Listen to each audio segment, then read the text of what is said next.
فلا هادي له، وأشهد أن لا إله إلا الله، وأشهد أن سيدنا محمدا عبده ورسوله. اللهم صل وسلم على سيدنا محمد ملك الساري وملك الجاري، وجمعنا بك الأتوار وعلى آله وصحبه يا نور. أما بعد، الحمد لله، وقد شرفنا الله وإياكم في هذا اليوم بحضور الشيخ محمد حسن العولكي في هذا الجمع المبارك.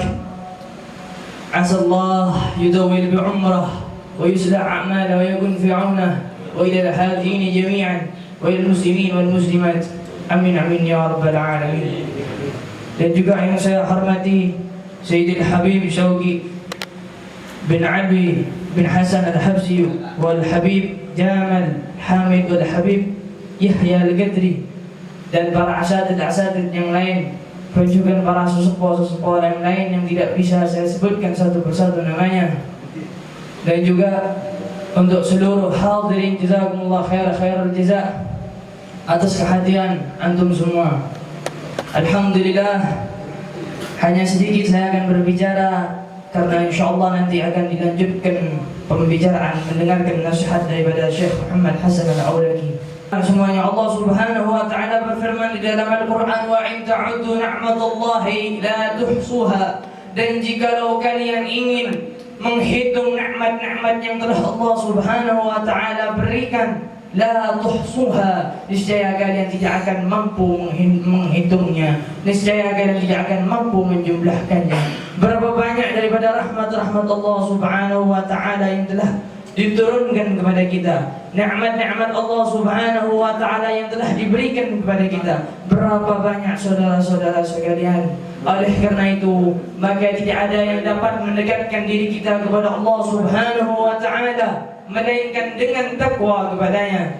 Takwa kepada Tuhan yang telah memberikan kita rezeki, takwa kepada Tuhan yang telah memberikan kita kehidupan, ketenangan, kesenangan di dunia maupun di akhirat, yang mana tidak lain dan tidak bukan itu semua daripada Allah Subhanahu wa taala. Dan di antara bentuk takwa kepada Allah Subhanahu wa taala yaitu dengan cara membaca kalimat tauhid, berzikir dengan kalimat tauhid la ilaha illallah. Diceritakan di dalam hadis yang diriwayatkan, dikatakan di dalam hadis, inna amudan minan nuri waqifun baina yadayillah, fa idza qala al-qa'il la ilaha illallah ihtaza zalika al-amud fayaqulu Allah uskun fayaqulu kaifa askun wa lam taghfir li qa'ilha. Ada satu hadis yang dimana diceritakan di dalamnya tentang kalimat la ilaha illallah. Dikatakan di situ, siapa orang yang membaca kalimat la ilaha illallah satu orang saja, maka ihtazza zalikal amud. Ada sebuah tiang yang mana tiang tadi terbuat daripada cahaya. Tiang tadi terbuat daripada cahaya dan berdiri tegak di hadapan Allah Subhanahu wa taala. Ketika ada satu orang daripada hamba Allah membaca kalimat la ilaha illallah, ihtazza zalikal amud, maka akan bergoncang apa itu tiang. Fayaqulullah, kemudian Allah Subhanahu wa taala berkata kepada tiang itu, uskun, tenanglah wahai tiang. Fayaqul, kemudian tiang itu menjawab, ya Allah, bagaimana saya bisa tenang, bagaimana saya bisa berhenti goncang, walam taghfir li qa'ilha, sedangkan Engkau belum mengampuni orang yang membaca, ya Allah. Fayaqulullah, kemudian Allah Subhanahu wa taala berkata, qad ghafartu lahu fasakana, sungguh aku telah mengampuni orang tersebut, fasakana, kemudian tiang ini tenang.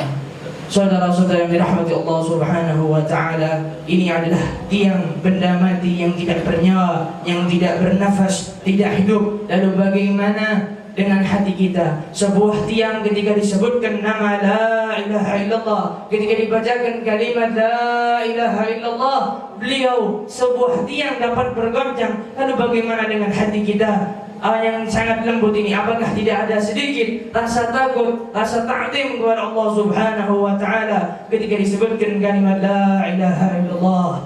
Nabi besar Muhammad sallallahu alaihi wasallam juga bersabda di dalam hadisnya, innal 'abda idza qala la ilaha illallah ala sayyi'atin fi sahifatihi illa mahathu haddu illa mahadhu anhu hatta tahudda hasanatan fataskuna ila jambiha. Nabi besar Muhammad juga bersabda di dalam hadisnya, sesungguhnya ketika seorang hamba membaca berzikir kalimat la ilaha illallah satu kali atas dosa yang telah ia kerjakan, maka akan dihapus oleh Allah Subhanahu wa taala dan akan diganti dengan kebaikan, akan dicatat baginya dengan kebaikan-kebaikan. Ma'asyiral akhwan yang dicintai Allah Subhanahu wa taala, sama seperti iman. Terkadang iman kita ini kuat, terkadang iman kita ini lemah. Terkadang iman kita ini kokoh, terkadang iman kita ini hancur. Terkadang iman kita ini bersih, terkadang iman ini kotor. Tapi Nabi besar Muhammad SAW sudah mengajarkan kepada kita semua bagaimana cara memperbarui iman kita.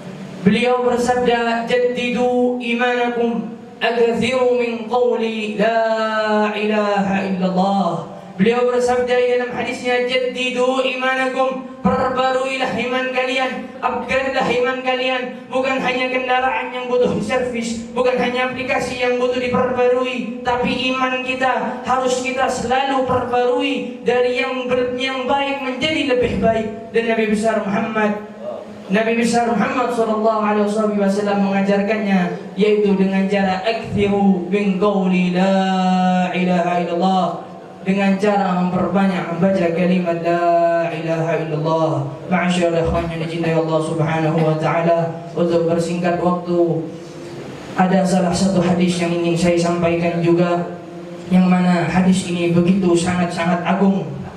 Dikatakan tentang fadilah la ilaha illallah, man qala la ilaha illallah khalisan min qalbihi wa maddaha bit ta'zim ghufira lahu 4,000 dhanbin min al-kaba'ir.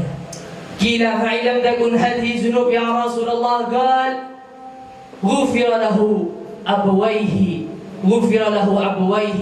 summa ahlihi summa jirani. Di dalam hadis ada salah satu fadilah yang sangat besar yang bisa kita amalkan, yang mana dikatakan di dalam hadis tersebut, siapa orang salah satu situng hamba saya baca kalimat la ilaha illallah khalisan min qalbihi, dengan penuh ikhlas di dalam hatinya, wa maddaha bita'dim, dan dia memanjangkan kalimat bacaan kalimat la ilaha illallah miliknya, maka Allah akan mengampuni 4,000 daripada dosa besarnya.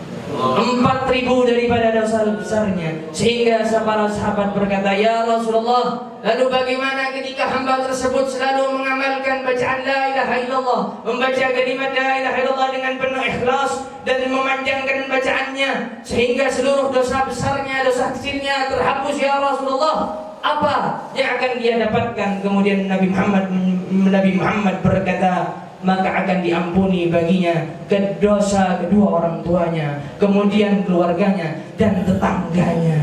Barokahnya satu orang yang membaca kalimat la ilaha illallah dengan penuh ikhlas, wa maddaha bita'dim, dipanjangkan bacaan tersebut dengan ta'dim, seluruh dosa orang tuanya, tetangganya dan keluarganya diampuni oleh Allah Subhanahu wa taala. Oleh karena itu, marilah kita mengamalkan sedikit di dalam hadis. Mari kita sama-sama membaca kalimat la ilaha illallah dengan penuh ikhlas, dengan penuh rasa syukur kepada Allah Subhanahu wa taala. Keluarkan jari tunjuk. Bismillahirrahmanirrahim. La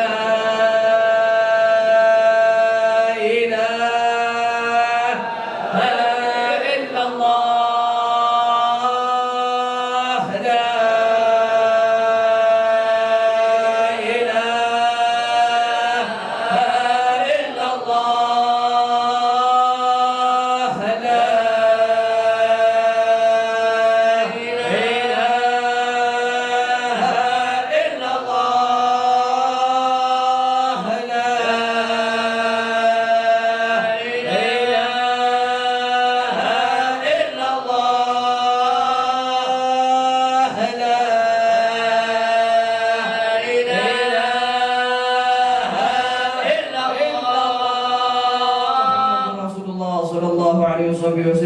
Wabillahi taufiq wal hidayah wa ridha inayah, summa assalamu alaikum warahmatullahi ta'ala wabarakatuh.